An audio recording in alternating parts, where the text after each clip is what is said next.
Good morning बच्चों, विज्ञान की कक्षा में आपका स्वागत है।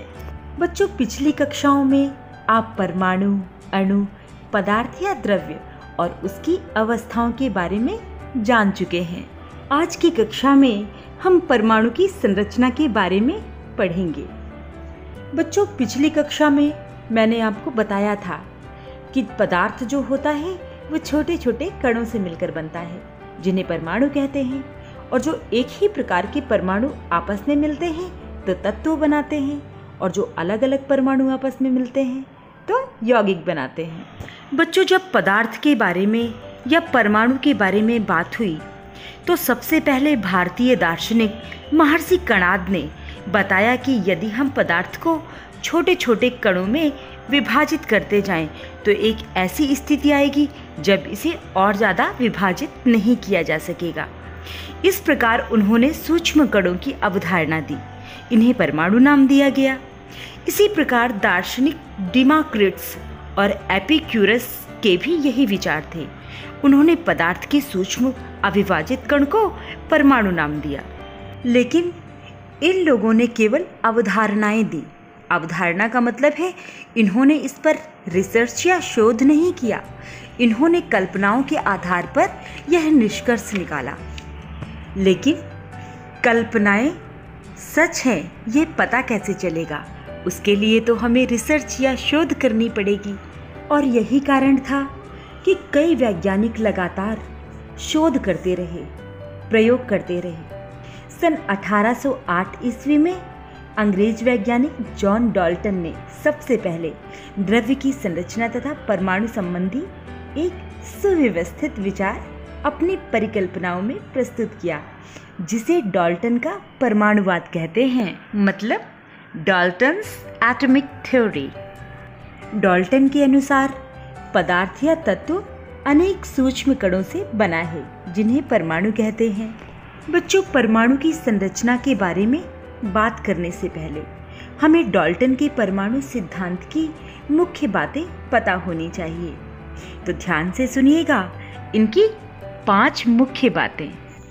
पहला बिंदु, पदार्थ या तत्व अनेक सूक्ष्म कणों से मिलकर बने हैं, जिन्हें परमाणु कहते हैं। दूसरा बिंदु, परमाणुओं को ना तो नष्ट किया जा सकता है ना ही बनाया जा सकता है। तीसरे बिंदु में उन्होंने कहा कि परमाणु अविभाज्य होता है, मतलब उसका विभाजन संभव नहीं। चौथे बिंदु में उन्होंने कहा कि एक ही तत्व के परमाणु भार, आकार व अन्य गुणों में समान होते हैं, किंतु दूसरे तत्व के परमाणुओं से भिन्न होते हैं। और पांचवें बिंदु में उन्होंने कहा कि परमाणु सरल अनुपात में संयुक्त होते हैं।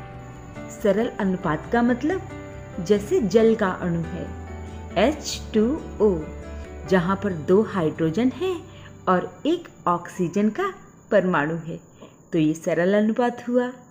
इसी तरह NaCl का एक अणु 1 Na मतलब 1 सोडियम और 1 क्लोरीन के मिलने से बनता है। यहाँ पर भी सरल अनुपात है 1:1। ये पांचों बिंदु बहुत महत्वपूर्ण हैं और बच्चों आपको इनके बारे में पता होना चाहिए। अब आगे बढ़ते हैं परमाणु के संगठन की ओर। बच्चों, डाल्टन के अनुसार परमाणु एक अविभाज्य कण था, लेकिन अविभाज्य होने की यह धारणा समय के साथ गलत सिद्ध हुई। 20वीं शताब्दी के प्रारंभ में अनेक वैज्ञानिकों ने इस क्षेत्र में कार्य किया और प्रयोगों के आधार पर यह सिद्ध कर दिया कि परमाणु को विभाजित किया जा सकता है, मतलब परमाणु एक अविभाज्य कण नहीं है।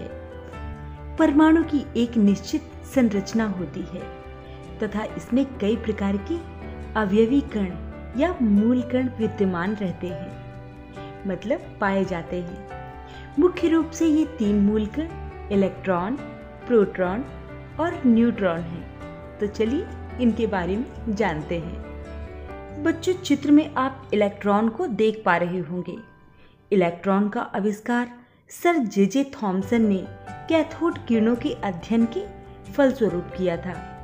ये बहुत छोटे ऋण आवेशित मूल कण है। एक इलेक्ट्रॉन पर एक इकाई ऋण आवेश होता है। इलेक्ट्रॉन का द्रव्यमान हाइड्रोजन परमाणु के द्रव्यमान का लगभग 1/1837वां भाग होता है। मतलब ये बहुत छोटा होता है। अब चलते हैं प्रोटॉन की ओर। बच्चों, प्रोटॉन की खोज गोल्डस्टीन ने सन 1886 में की। बाद में रदरफोर्ड नाम के वैज्ञानिक ने इन्हें प्रोटॉन नाम दिया। ये बहुत छोटे धनावेशित मूल कण हैं। एक प्रोटॉन पर एक इकाई धनावेश होता है। प्रोटॉन का द्रव्यमान हाइड्रोजन परमाणु के द्रव्यमान के लगभग बराबर होता है और इलेक्ट्रॉन के द्रव्यमान से बहुत अधिक, मतलब 1837 गुना अधिक होता है। अब चलते हैं न्यूट्रॉन की ओर। बच्चों, न्यूट्रॉन की खोज बहुत बाद में हुई। सबसे पहले जब परमाणु पर शोध हो रहा था तो इलेक्ट्रॉन और प्रोटॉन के बारे में ही वैज्ञानिकों ने पता लगाया था।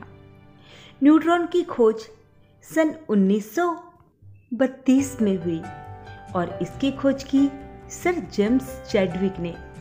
न्यूट्रॉन पर किसी भी प्रकार का कोई आवेश नहीं होता और इसीलिए न्यूट्रॉन एक विद्युत उदासीन मूल कण है। बच्चों, इसका द्रव्यमान हाइड्रोजन परमाणु के द्रव्यमान के लगभग बराबर होता है। मतलब इसका द्रव्यमान लगभग प्रोटॉन के द्रव्यमान के बराबर होता है। बच्चों, स्क्रीन पर आपको एक परमाणु का चित्र दिख रहा होगा जिसमें बीच में एक धनावेशित नाभिक है। धनावेशित इसलिए है क्योंकि न्यूट्रॉन में तो कोई आवेश होता नहीं है और प्रोटॉन में धनावेश होता है। तो कुल मिला के जो आवेश हुआ वो धन आवेश हुआ। और इसके चारों ओर जो ऋण आवेशित इलेक्ट्रॉन हैं वो बिल्कुल वैसे ही परिक्रमा करते हैं जैसे पृथ्वी या अन्य ग्रह सूर्य के चारों ओर चक्कर लगाते हैं। तो नाभिक को सूर्य मान लीजिए जिसमें न्यूट्रॉन और प्रोटॉन होते हैं और जितने भी इलेक्ट्रॉन हैं उनको ग्रह मान लीजिए जो सूर्य के चारों ओर चक्कर लगाते हैं। तो बच्चों, आज की कक्षा में आपको समझ में आ गया होगा कि परमाणु की संरचना कैसी होती है और ये किन किन कणों से मिलकर बनता है और इन तीनों कणों मतलब इलेक्ट्रॉन, प्रोटॉन और न्यूट्रॉन, इनकी खोज किन किन वैज्ञानिकों ने की। अगली कक्षा में मैं आपको बताऊंगी कि परमाणु संरचना के बारे में पता करने के लिए किस वैज्ञानिक ने कौन सा मॉडल प्रस्तुत किया और क्या क्या प्रयोग किए।